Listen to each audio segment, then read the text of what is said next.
बिस्मिल्लाहिर्रहमानिर्रहीम। अस्सलाम वालेकुम दोस्तों, आज की इस वीडियो में हमने जो टॉपिक पढ़ना है उसका नाम है ब्लॉक्स थ्योरम या ब्लॉक फंक्शन। तो अब ब्लॉक्स थ्योरम क्या चीज़ होती है और ब्लॉक फंक्शन क्या चीज़ होता है। बेसिकली ब्लॉक्स थ्योरम ये फिजिक्स में एक वेरी वेरी इंपॉर्टेंट टॉपिक समझा जाता है सॉलिड स्टेट फिजिक्स के अंदर। इसकी बहुत सारी एप्लीकेशंस भी हैं। तो हम समझ लेते हैं कि ब्लॉक्स थ्योरम सिंपल वर्ड में मैं आपको बता देता हूँ कि ब्लॉक्स थ्योरम बेसिकली क्या चीज़ है। ब्लॉक्स थ्योरम हमें श्रोडिंगर वेव इक्वेशन का सॉल्यूशन प्रोवाइड करता है कि जब हम पढ़ते हैं कि इलेक्ट्रॉन जो है उसकी मूवमेंट है किसी भी क्रिस्टल के अंदर, वो हमारे पास क्या है, एक पीरियोडिक मूवमेंट है। तो उसका हमें सॉल्यूशन फिर श्रोडिंगर वेव इक्वेशन की शक्ल में ये प्रोवाइड करता है ब्लॉक्स थ्योरम। मजीद इसको डिटेल के साथ पढ़ते हैं तो आपको इंशाल्लाह समझ में सारा आ जाएगा। सबसे पहले देखें ब्लॉक्स थ्योरम की ज़रूरत हमें पेश क्यों आई। ब्लॉक्स थ्योरम से पहले एक फ्री इलेक्ट्रॉन मॉडल पेश किया गया था जो कि हमने पिछले लेक्चर्स में पढ़ा है कि फ्री इलेक्ट्रॉन मॉडल बेसिकली क्या चीज़ है। अब फ्री इलेक्ट्रॉन मॉडल कुछ असम्पशन पर बेस करता था। उनमें हमारे पास एक जो असम्पशन उसकी ये थी कि the free electron model for metal assumes that conduction electron in a metal experiences a constant zero potential and so is completely free to move about in a crystal। तो उनमें ये असम्पशन एक ये थी कि हमारे पास जो फ्री इलेक्ट्रॉन मॉडल में मेटल्स के लिए जो इलेक्ट्रॉन होता है, फ्री इलेक्ट्रॉन होता है, वो क्या है, उसके ऊपर जीरो पोटेंशियल लगती है या कांस्टेंट पोटेंशियल लगती है और वो पूरे के पूरे क्रिस्टल में अपनी मर्जी के साथ जहां मर्जी चाहे मूव कर सकता है। बिल्कुल ऐसा ही है जैसा कि एक गैस कंटेनर में, गैस सिलेंडर में गैस का जो मॉलिक्यूल है वो अपनी मर्जी से पूरे के पूरे कंटेनर में या पूरे के पूरे सिलेंडर में मूव कर सकता है। तो सेम ऐसा ही फ्री इलेक्ट्रॉन मॉडल में जो फ्री मेटल्स के लिए फ्री इलेक्ट्रॉन होता है उसके लिए यही चीज एज्यूम की गई। This theory explained successfully the phenomena of specific heat, electrical conductivity, thermoionic emission, thermal conductivity and paramagnetism। अब हमारे पास ये जो फ्री इलेक्ट्रॉन मॉडल था, इसने बहुत सारी चीज़ों को सक्सेसफुली एक्सप्लेन किया जिनमें स्पेसिफिक हीट था, इलेक्ट्रिकल कंडक्टिविटी, थर्मोआयनिक एमिशन था, थर्मल कंडक्टिविटी था और पैरामैग्नेटिज्म बिहेवियर था। लेकिन फ्री इलेक्ट्रॉन मॉडल या फ्री इलेक्ट्रॉन थ्योरी वो ये एक्सप्लेन नहीं कर पाई कि कुछ solid good conductor of electricity क्यों होते हैं, कुछ सेमीकंडक्टर क्यों होते हैं और कुछ इंसुलेटर क्यों होते हैं। तो इसीलिए हमें ब्लॉक्स थ्योरम की ज़रूरत पेश आई। ठीक है, अब नेक्स्ट देखते हैं हमारे पास। अब हम जानते हैं inside the real crystal there is an infinite array of lattice points. अब रियल क्रिस्टल में आपको पता है कि बहुत सारे infinite array of lattice points होते हैं। क्रिस्टल स्ट्रक्चर आपने पढ़ा होगा। क्रिस्टल स्ट्रक्चर में क्या होता है कि हमारे पास जो मॉलिक्यूल्स होते हैं या एटम्स होते हैं वो एक पीरियोडिक अरेंजमेंट्स के साथ जुड़े होते हैं। तो and there is a periodic arrangement of positively charge ion. इसकी पीरियोडिक अरेंजमेंट होती है पॉजिटिव चार्ज आयन की throughout which the electron move, यानी कि पूरे ये पॉजिटिव आयन होते हैं जिसके अंदर क्या होता है, इलेक्ट्रॉन मूव करता है। अब the potential of electron near और at the positive ion site is zero. अब वो क्या कहता है कि जो अगर तो ये पॉजिटिव आयन के बिल्कुल करीब चला जाएगा इलेक्ट्रॉन, देन उसकी जो पोटेंशियल होगी वो क्या होगी, जीरो हो जाएगी। सिमिलरली और मैक्सिमम कब होगी, जब वो दो पॉजिटिव आयंस के दरमियान आ जाएगा। फॉर एग्जांपल ये दो पॉजिटिव आयन है, अगर दरमियान में यहाँ पर हमारे पास इलेक्ट्रॉन आ जाएगा, देन जो इसकी पोटेंशियल है वो क्या हो जाएगी, मैक्सिमम हो जाएगी। The electron moves in a periodic potential produced by positive ions। अब वो कहता है कि जो इलेक्ट्रॉन मूव करता है, वो इलेक्ट्रॉन मूव करता है, वो क्या करेगा, वो पीरियोडिक पोटेंशियल में मूव करेगा। ठीक है, किस में मूव करेगा, पीरियोडिक पोटेंशियल में, एक पीरियोडिक वेव के जरिए वो मूव करेगा। ठीक है, द पोटेंशियल वेरीज। अब जो पोटेंशियल होगी वो क्या करेगी, वेरीज करेगी periodically with the same period as the lattice. वो क्या करेगी, वेरी करेगी, कभी कम होगी कभी ज्यादा होगी। जैसे जैसे देखें, अगर इसके करीब चला जाएगा देन इसकी पोटेंशियल क्या हो जाएगी, जीरो। जब इनके दरमियान में आ जाएगा देन इसकी पोटेंशियल क्या हो जाएगी, मैक्सिमम। तो ज़ीरो कभी मैक्सिमम कभी ज़ीरो, तो वो एक पीरियोडिक यानी कि वेज में पीरियोडिकली यानी कि मूव करेगा। जैसे बिल्कुल सेम ऐसे ही है, जैसे ये देखें बताया गया है, डायग्राम के ज़रिए समझाया गया है, ठीक है? ये आप देखें जब इसके बिल्कुल करीब आ जाएगा पॉजिटिव आयन के, तो ये क्या हो जाएगा, इसकी ज़ीरो हो जाएगी पोटेंशियल। सिमिलरली जब उसके दरमियान में चला जाएगा तो मैक्सिमम हो जाएगी, फिर नज़दीक आ जाएगा, सेम सिमिलरली ये वाला पैटर्न वो फॉलो करेगा, और इसे पीरियोडिकली पैटर्न कहते हैं। नेक्स्ट है हमारे पास, अब हमको पता है, ये देखें इस डायग्राम में देखें, इसकी जो पोटेंशियल होती है, अब जो x पॉइंट पे एक पोटेंशियल होती है या x प्लस पॉइंट पे x प्लस ए पे जो पोटेंशियल होती है, वो दोनों की दोनों क्या होगी, सेम होगी, दोनों की दोनों क्या होगी, सेम होगी, ठीक है? तो यानी कि V X is equal to V into x plus ए, तो ये हमारे पास क्या बन गई, क्वेश्चन नंबर 1 बन गई है। सिमिलरली सिमिलरली हम जानते हैं time independent Schrodinger wave equation, time independent Schrodinger wave equation हमने पढ़ी थी, वो हमने डिटेल के साथ डिस्कस भी किया था। उसका जो फाइनल रिजल्ट आता है वो ये आता है कुछ इस तरह, इन वन डिमेंशन में, कि हमारे पास सॉरी थ्री डिमेंशन में हमारे पास क्या आएगा, D square psi by D X square plus 8 pi square M divide by H square into E minus V X of psi which is equal to the zero. ये हमारे पास क्या है, इक्वेशन नंबर 2 है। ये हमारे पास इक्वेशन नंबर 1 है, ये हमारे पास क्या है, इक्वेशन नंबर 2 है। अब ब्लोक्स ने क्या दिया था, ब्लोक्स ने प्रूव किया था कि ये जो इक्वेशन 2 है, ठीक है, Bloch's prove that an equation like 2 with potential like 1 has solution. अब इसका सॉल्यूशन क्या होगा, उसका सॉल्यूशन होगा psi of x is equal to e की power iota K X into you के ऑफ एक्स, ठीक है? अब ये क्या चीज़ है, ये हम देख लेते हैं। The solution are plane wave, ये हमें बताता है कि जो इसका सॉल्यूशन है वो क्या होगा, प्लेन वेव होगा ऑफ द टाइप e की पावर आयोटा के एक्स, जो कि मॉड्यूलेटेड करता है बाय फंक्शन यू के ऑफ एक्स। यू के ऑफ एक्स एक फंक्शन है having the periodicity of the crystal lattice, जो कि बताता है हमें, periodicity बताता है क्रिस्टल लेटस की, ठीक है? अब देखते हैं, इसको हम नाम देते हैं क्वेश्चन नंबर 3 का, जो कि ब्लोक्स का सॉल्यूशन था, उसको हम नाम देते हैं क्वेश्चन नंबर 3 का। सिमिलरली यू के ऑफ एक्स हमने सपोज करना है कि you k into x plus ए, क्योंकि एक्स पे जो पोटेंशियल होगा वही एक्स प्लस ए पे पोटेंशियल होगा, इसलिए X is equal to the X plus A, यानी कि एक्स किसके बराबर होगा, एक्स प्लस ए, दोनों की वैल्यू क्या होगी, सेम टू सेम होगी। तो यू के of x is equal to you के एक्स प्लस ए, इसको हम नाम देते हैं क्वेश्चन नंबर 4 का।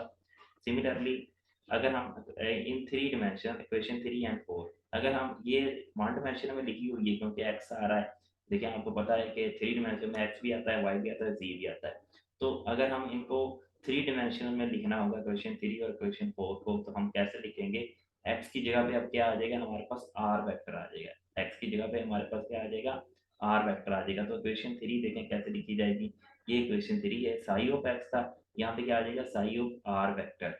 Similarly is equal to e की पावर आयोटा के एक्स की जगह पे फिर क्या आ जाएगा, आर वेक्टर इंटू यू के ऑफ एक्स की जगह पे फिर क्या आ जाएगा, आर वेक्टर आ जाएगा। ये हमारे पास इक्वेशन नंबर 5 बन गई। सिमिलरली इक्वेशन 4 को हम थ्री डिमेंशन में कैसे लिखेंगे, एक्स की जगह पे क्या आ जाएगा, आर आ जाएगा, u k into r is equal to you के, एक्स की जगह पे क्या आ जाएगा, आर। अब ए की जगह पे क्या आएगा, ए की जगह पे ए बेसिकली, पहले तो समझिए ए हमारे पास चीज क्या है, ए डिस्टेंस है between the two positive ions. जैसे देखें ये हमारे पास ये दो पॉजिटिव आइंस हैं, इनके दरमियान का जो डिस्टेंस है उसको हम ए के साथ रिप्रेजेंट करते हैं, उसको हम किसके साथ रिप्रेजेंट करते हैं, ए के साथ रिप्रेजेंट करते हैं। तो अब ए की जगह पे क्या आ जाएगा, टी आ जाएगा, ए की जगह पे क्या आ जाएगा, टी, क्योंकि ए वन डिमेंशन के लिए है। जब हम इसे थ्री डिमेंशन के लिए करेंगे तो इसकी जगह पे क्या आ जाएगा, टी आ जाएगा। टी अब इसमें क्या है, ट्रांसलेशनल वेक्टर, टी हमारे पास क्या है, ट्रांसलेशनल वेक्टर, और टी की वैल्यू किसके बराबर होती है, टी वेक्टर जो होता है वो किसके बराबर होता है, n1 a plus n2 b plus n3 c। तो ये हमारे पास क्या होता है, ट्रांसलेशनल वेक्टर होता है, जिसकी जगह पे क्या आ जाएगा, टी, इसको हम नाम देते हैं क्वेश्चन नंबर 6 का। तो ये हमारे पास क्वेश्चन नंबर 5 और क्वेश्चन नंबर 6 आ चुकी है। अब देखें इसमें जो क्वेश्चन नंबर 5 है, ये हमें बताती है, ये रिप्रेजेंट करता है ब्लोक्स थ्योरम। क्वेश्चन नंबर 5 ये हमारे पास क्या है, blocks theorem. Similarly equation number 6 हमारे पास क्या है, वो है ब्लॉक फंक्शन। अब आपको समझ आ गई है कि ब्लॉक्स थ्योरम एक अलग चीज है और ब्लॉक्स फंक्शन एक अलग चीज है, ठीक है, इसलिए ये दोनों सेम नहीं है। अब हम कंसीडर करते हैं one dimensional case linear chain का of atoms of length L containing N atoms. देखें ये हमारे पास एक एटम्स की चेन है, ये वन एटम है, टू है, थ्री है, फोर, इनके दरमियान का जो डिस्टेंस है ए है और एन एटम तक जा रहा है और जो टोटल लेंथ है इसकी वो कितनी है, एल है। अब इक्वेशन 4 से हम देखते हैं, इक्वेशन नंबर 4 से। अब इक्वेशन 4 कौन सी थी, इधर देख लेते हैं। ये हमारे पास इक्वेशन 4 है, यू के of x is equal to you के एक्स प्लस ए। तो अब क्या आएगा, यू के of x is equal to you के एक्स प्लस ए था। अब ए की जगह पे हम क्या लिख देते हैं, एन ए। ए की जगह पे हम क्या लिख देते हैं, एन ए। एन ए से क्या बराबर, यहाँ वहां पर था एक्स प्लस ए। अब यहाँ पर क्योंकि एन एटम्स है तो यहाँ पर इसलिए हम क्या लिख देते हैं, एन ए। ये हमारे पास क्या बन गई, इक्वेशन नंबर 7 बन गई। अब फ्रॉम इक्वेशन 3, इक्वेशन 3 से हम, हाँ इक्वेशन 3 हमारे पास क्या है, इक्वेशन 3 हमारे पास ये, ठीक है, ये हमारे पास क्या है, इक्वेशन नंबर 3 है।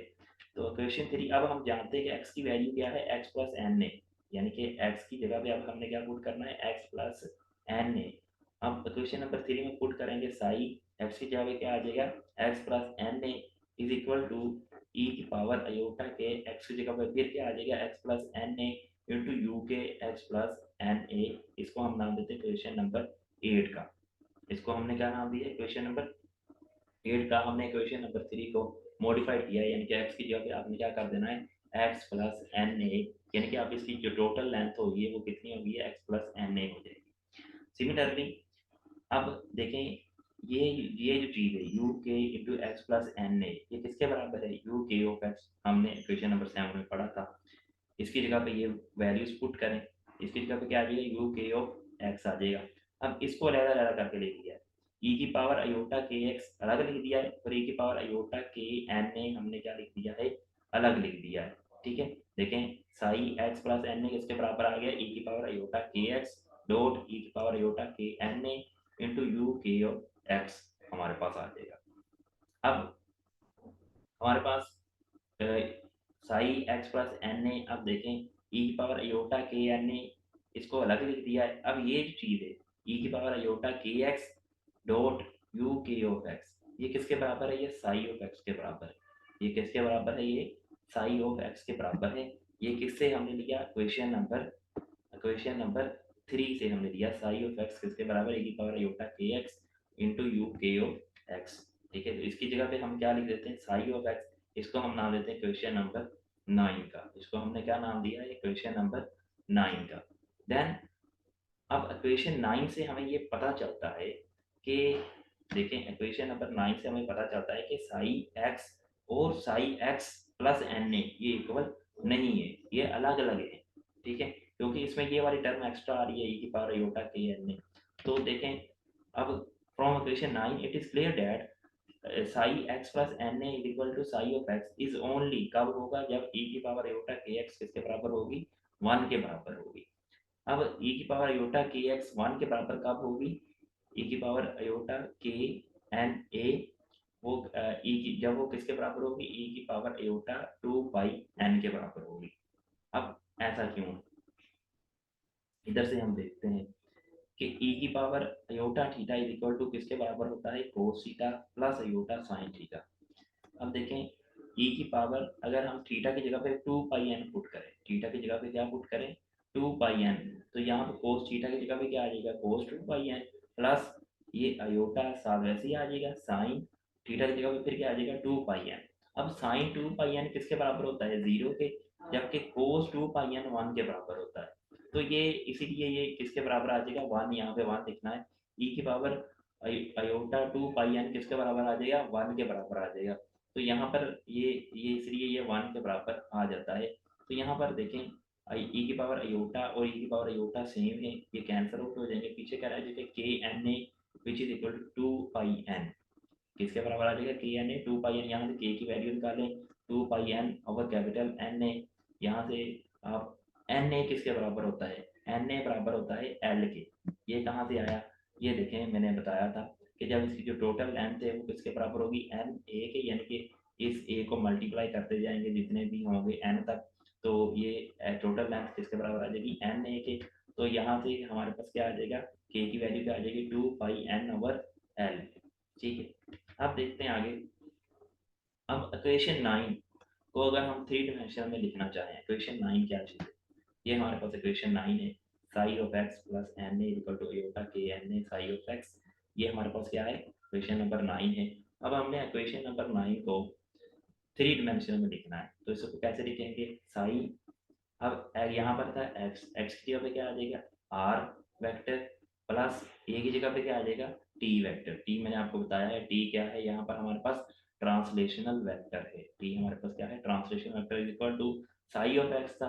अब एक्स की जगह पे फिर क्या आ जाएगा, आर वेक्टर आ जाएगा, अयोटा ई की पावर अयोटा के एक्स ए था, ए की जगह पे क्या आ जाएगा हमारे पास, टी वेक्टर आ जाएगा। इसको हम नाम देते हैं क्वेश्चन नंबर 10 का।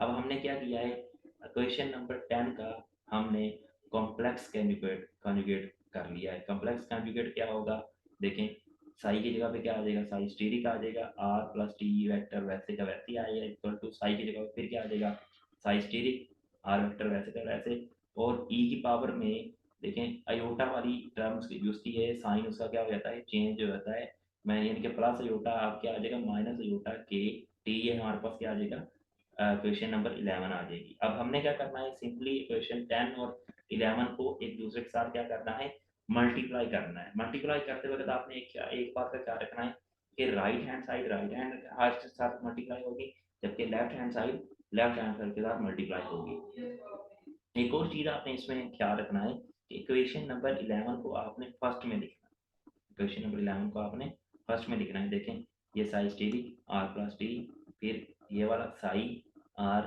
Plus t is equal to psi asterisk r psi r, और ये जो टर्म है ये एक में प्लस है, e की पावर आयोटा, और एक में e की पावर माइनस आयोटा माइनस में है, तो ये यानी कि वो दोनों को ऐड अप करेंगे तो जवाब क्या आ जाएगा, जीरो आ जाएगा, क्योंकि एक माइनस में एक प्लस में सेम सेम वैल्यू है, जैसे +3 -3 जवाब क्या आता है, जीरो आता है, तो e की पावर जीरो बच जाएगा। e की पावर जीरो 1 के बराबर होता है, ये लिखने की जरूरत नहीं है।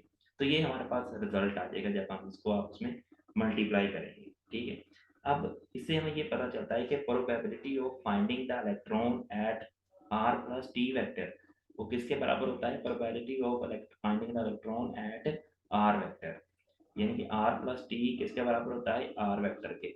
इससे हमें मेन जो इम्पोर्टेंट, वेरी वेरी इंपॉर्टेंट ये जो लाइन है ब्लॉक्स थ्योरम में ये समझी जाती है, क्या चीज़ है कि probability of finding electron is uniform through out the crystal data, के प्रोबेबिलिटी होती है जो इलेक्ट्रॉन की फाइंडिंग करने की, वो पूरे के पूरे क्रिस्टल लेटर्स में वो क्या होगी, सेम होगी। वो ये नहीं होगा कि अगर एक पोजीशन पे कुछ है उसकी प्रोबेबिलिटी कुछ और है, दूसरी पोजीशन पे कुछ और है, ऐसा नहीं होगा, बल्कि वो क्या होगा, सेम होगा। तो ये हमारा आज का लेक्चर है, उम्मीद है कि आपको समझ में आया होगा। मिलते हैं नेक्स्ट लेक्चर में, दुआ में याद रखिएगा। अल्लाह हाफिज़।